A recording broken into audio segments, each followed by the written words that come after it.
Assalamualaikum warahmatullahi wabarakatuh. Kami akan mempresentasikan tugas kelompok kami yang berjudul analisis paritas daya beli pada kurs rupiah terhadap dolar Amerika Serikat. Sebelumnya saya memperkenalkan diri saya, yaitu nama saya Muafa Asad Dermawan.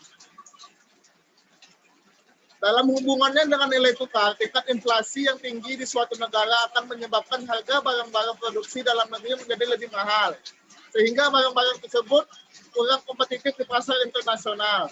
Dengan tingkat inflasi domestik yang lebih tinggi dari luar negeri, maka akan lebih menguntungkan untuk mengimpor barang dari luar negeri yang lebih murah.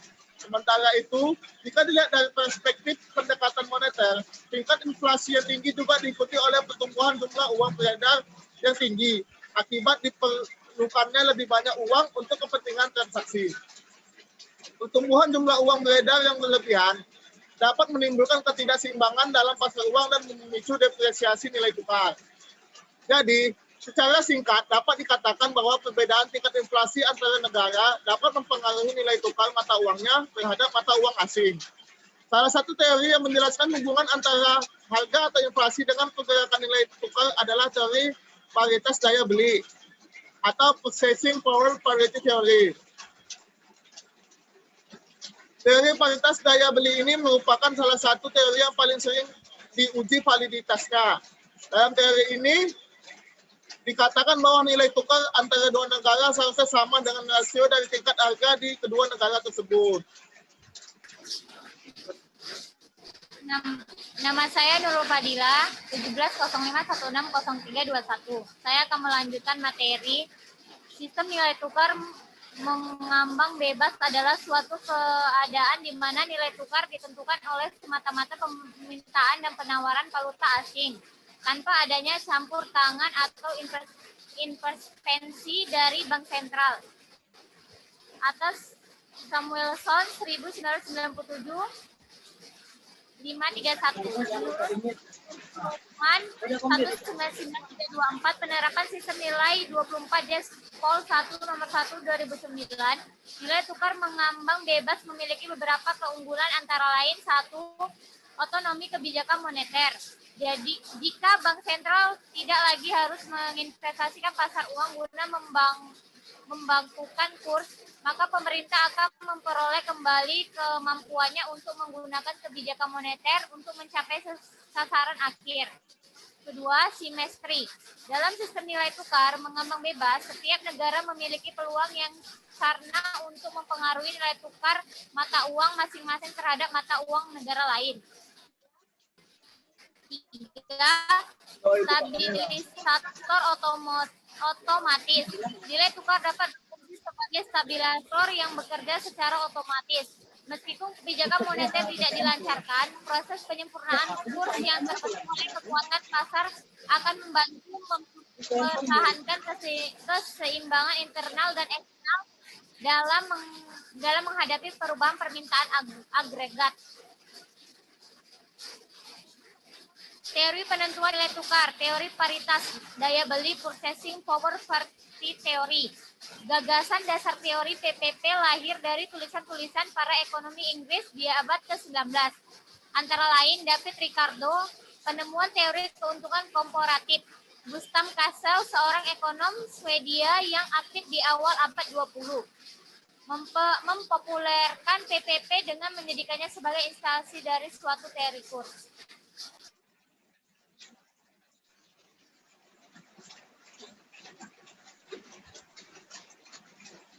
Saya Pinboy Lopisi, 1605-1651.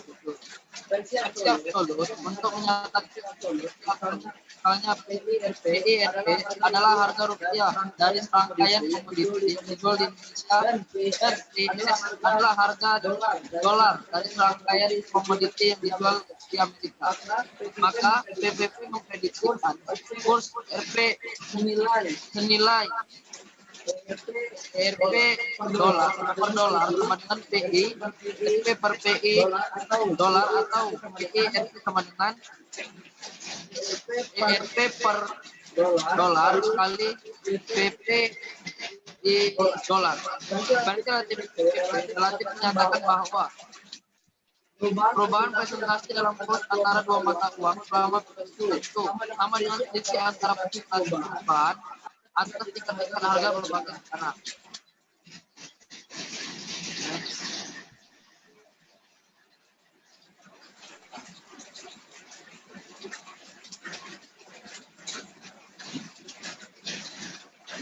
Berdasarkan model analisis dirumus identifikasi variabel tergantungnya atau dependen variabel adalah nilai tukar rupiah terhadap dolar Amerika Serikat dan variabel sifatnya independen variabel adalah satu rasio dari tukar harga di Amerika dan Amerika, dua selisih tukar harga Indonesia dan Amerika Serikat, tiga jumlah uang beredar atau baik. Empat cadangan devisa di Indonesia, lima total cash deposit kita, enam total cash deposit kita, dan tujuh error corrected scheme.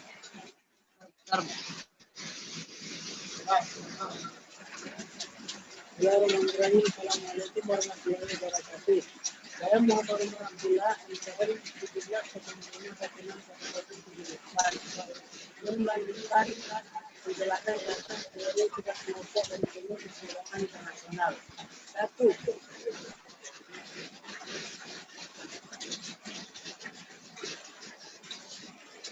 Teori-teori.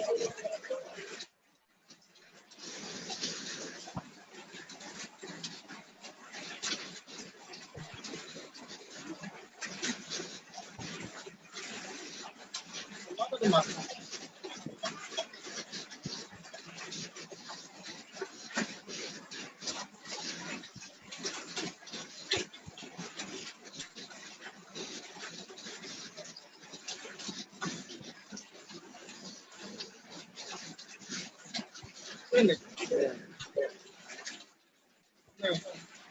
Ini ya.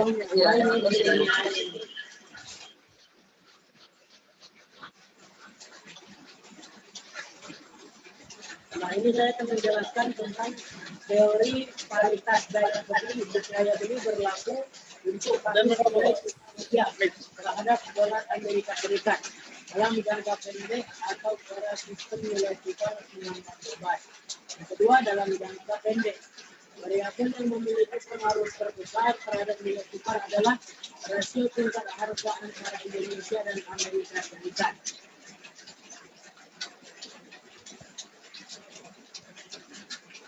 Kesimpulannya, variabel pada rasio kesimpulannya yaitu variabel rasio tingkat harga, jumlah uang beredar, cadangan devisa, total nilai ekspor, dan total nilai impor secara bersama-sama memiliki pengaruh terhadap perubahan nilai tukar rupiah terhadap dolar Amerika Serikat. Sedangkan secara parsial atau UJT, variabel total nilai ekspor tidak memiliki pengaruh yang signifikan terhadap nilai tukar. Keberlakuan teori paritas daya beli untuk kasus ini, nilai tukar rupiah terhadap dolar Amerika Serikat dalam jangka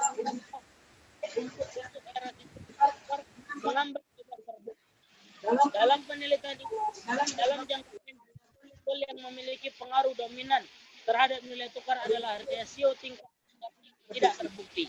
Peningkatan pada tingkat selisih tingkat bunga domestik dan luar negeri akan membawa pengaruh apresiasi terhadap nilai tukar apabila terdapat perbedaan suku bunga yang positif yang menunjukkan hal ini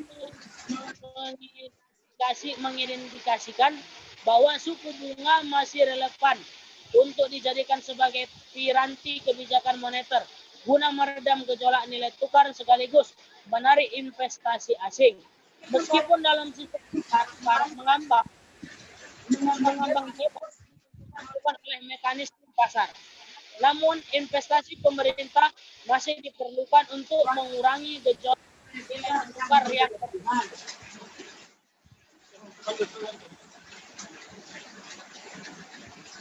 Lanjut.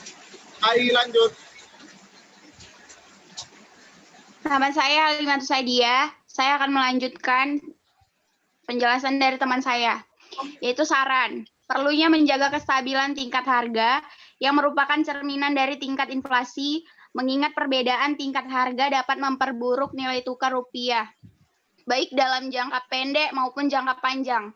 Oleh karena itu, kebijakan moneter dengan sasaran tunggal, yaitu pengendalian inflasi atau inflation targeting, perlu didukung dan dilaksanakan di Indonesia. Namun demikian, kebijakan pengendalian inflasi yang dilakukan haruslah dengan tetap menjaga output loss yang seminimal mungkin. Yang kedua, perlu dilakukan upaya dan kebijakan-kebijakan untuk meningkatkan ekspor, baik migas maupun non-migas.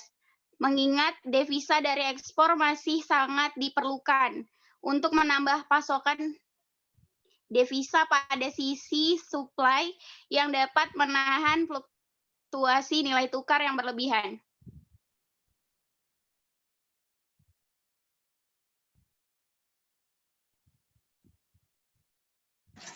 Jihan tutup. Baik, sekian dari presentasi dari kami. Bila ada kata yang salah atau penjelasan yang kurang dipahami, mohon maaf. Terima kasih. Wassalamualaikum warahmatullahi wabarakatuh. Waalaikumsalam warahmatullahi wabarakatuh.